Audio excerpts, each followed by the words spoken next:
Saldico nahuli sa Prague. Balita ng GMA. Public news, mga kababayan. Breaking news. Nakalagay, kulay blue pa. No, breaking. GMA Public Affair. Saldico nasa kustodiya na ng mga otoridad sa Prague. No, sabi pa dito, nasa kamay na ng mga otoridad sa Prague ang nagbitiw ng kinatawan ng Ako Bicol Party List na si Saldico ayon kay Pangulong Bongbong Marcos. Kapag kaganyan, no, ang Pangulo na po ang nagbalita at ang nag-anunsyo, mga bossing, kumpirmado na po yan. Paano ngayon yan, mga DDS? Dito na natin malalaman, no? Kung talaga bang sabit si Pangulong Bongbong Marcos. Alam nyo ho, simple lang ho yan, mga kababayan. Kung sabit po talaga, no, si Pangulong Bongbong Marcos, diyan po sa mga mali-maleta na yan, hindi yan nahayaan na maaresto o makuha si Saldico. Di ba? Parang Ramil Madriaga lang din po yan ng kampo ng Vice-Presidente. Tingnan nyo kung ano-ano pong pagpapahinto, kung ano-anong mga pagpapatigil para wag lang makapagsalita si Ramil Madriaga. Ganyan din ho yan. Kung si Saldico ho, mga kababayan, madaming alam kay Pangulong Bongbong Marcos, nako po. At alam ni Pangulong Bongbong Marcos na pwede siyang ipiyok ni Saldico, hindi yan huhulihin.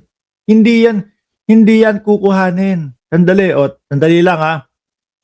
Saldico, arestado na.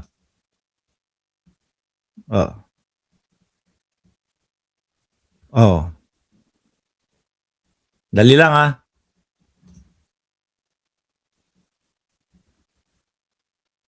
Ayan. Di ba? Tama o mali? Hindi, hahayaan lang yan makatakas, hahayaan lang makapagliwaliw yan. Ayan kumpirmado na. Papakita ko sa inyo. GMA. Ayoko nagbablog ho kasi ng walang litrato, walang picture, GMA. Ano ba yun? Nang walang ipinapakita sa inyo na ebidensya. Ayaw natin ho ng ganon. Public affair. Ay, ito. Ayan Diba? GMA News. Basahin ko ha, mga bossing. Nako po, maganda to. Nahuli na si Saldico. He is now detained in Prague after crossing into the Czech Republic without proper documentation and is currently in the custody of Czech Republic. Nako, baka ang sabihin naman nitong mga ito ha. Baka ang sabihin naman nitong mga ito, mga kababayan, nagpahuli si Saldico, isinuko yung sarili niya kasi lagot na si Bato de la Rosa. Sabi ni Melski, may vlog din si Atty. Claire regarding kay Saldico. Pero ito po, GMA News. Kung sakali mang hindi totoo to, di sisisihin nila. Ang asinin nyo, GMA News, Di ba? Nahuli na si Saldico. Andali lang, gigisingin ko lang yung Team MR natin.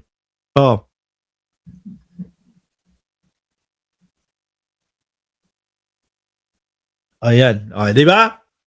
Grabe, Nahuli na si Saldico. He is now detained in Prague after crossing into the Czech Republic without proper documentation and is currently in the custody of Czech authority. Ganyan din po ang mangyayari.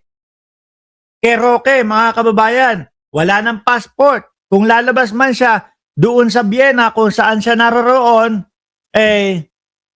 pipigilan siya. Malamang ibalik na din huya sa Pilipinas, no? We are in close coordination with the Czech government to ensure that all legal processes are followed and to arrange for his return to the Philippines and soonest possible time. Nung panahon ni dating Pangulong Duterte, walang ganito. Nung panahon ng dating Pangulong Duterte, alam niya na merong korupsyon na nangyayari ho, mga kababayan, sa Pilipinas, lalo na daw sa DPWH. Pero ano ginawa niya? Inupuan niya lang. Wala siyang sinabi, walang kahit na ano, nakanganga. Ganyan ho, mga kababayan. 6 na taon. O eto, mga DDS.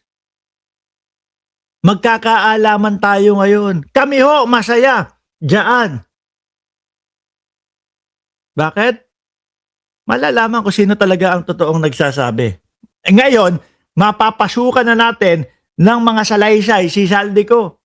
At malalaman, manonood ang mamamayang Pilipino, mga boss chief sir, kay Saldico. Matatalino ang mga Pilipino. Alam bumasa kung nagsisinungaling o gawa-gawa lang yung mga pinagsasasabi. Di ba? Kaya ho kami masaya.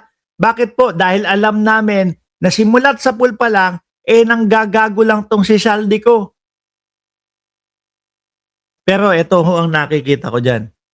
Kabado yung mga DDS na yan. Kabado yung mga ano. No? Baka sabihin niya, naku, ayan, pinabaliktad si Saldico para kapalit kalayaan, etc., etc. Ganyan na naman po ang gagawin niya mga yan. Ganyan na naman po ang sasabihin ng mga DDS, mga bossing. Diba? Maganda to. Kinumpirma ni Pangulong Bongbong Marcos na nahuli na si dating ako Bicol Party List Representative Saldico. Ngayon, magkakaalaman din. Diba? Doon sa mga nagsasabi na si Martin Romualdez kasama. Dito natin malalaman. No? Sa mga salaysay at sa mga sasabihin, kapag ka naiuwi si Saldico ng Pilipinas, kung mabanggit man si Martin Romualdez, diyan malalaman. Hindi ho yung tayo, magbablog tayo, ganito, magnanakaw, asan daw ebidensya? Wala naman pala ipapakita. Wala namang ilalabas ho. Di ba? Mark, wala talagang ganyang panahon ni Tatay Karton. Upo siya dun Kinakausap yung mga Pilipino, dami corruption, ghost project, kung ano-ano mga project. Diyan sa DPWH. 6 na taon natapos, wala ho. No? Nung pag-upo ni Pangulong Bongbong Marcos, umulan ng malakas. Nagtaka yung mama, nagtaka yung Pangulo. Bakit ganon? 13,000 daw, mahigit, 13,900 plus yung flood control nung panahon ni dating Pangulong Duterte. Bakit nongga? Alaw siyata na gumagana. Nagpa-imbestiga yung mama. Nalaman hanggang sa umabot. Saldico hanggang sa umabot. Masama yung mga pangalan nung ibang mga senador ho.